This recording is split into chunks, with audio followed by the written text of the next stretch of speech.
Attaque au gaz sarin à Lyon. Un exercice européen de grande ampleur réalisé pour la première fois en milieu urbain.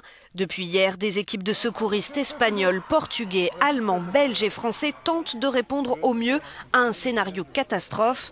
En tout, 4 attentats sur 2 jours sont simulés avec 450 blessés qui doivent être évacués. Objectif, organiser au mieux une coordination européenne pour répondre à ce genre de menaces.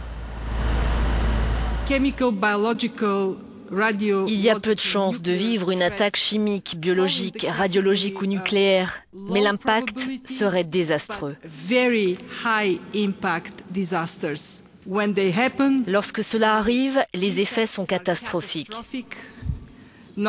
Pas seulement en termes de victimes ou d'économies, mais aussi en termes de conséquences psychologiques qui peuvent affecter plusieurs nations.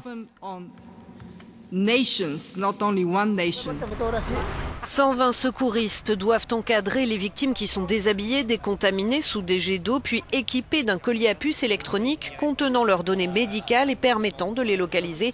Une réussite pour le ministre espagnol de l'Intérieur. Nous réalisons de manière concrète et idéale l'Europe que l'on défend, une Europe où la solidarité joue un rôle déterminant. Au mois de novembre, c'est l'Espagne qui organise la simulation d'une catastrophe nucléaire dans l'une de ses centrales, à Cáceres, dans l'ouest du pays.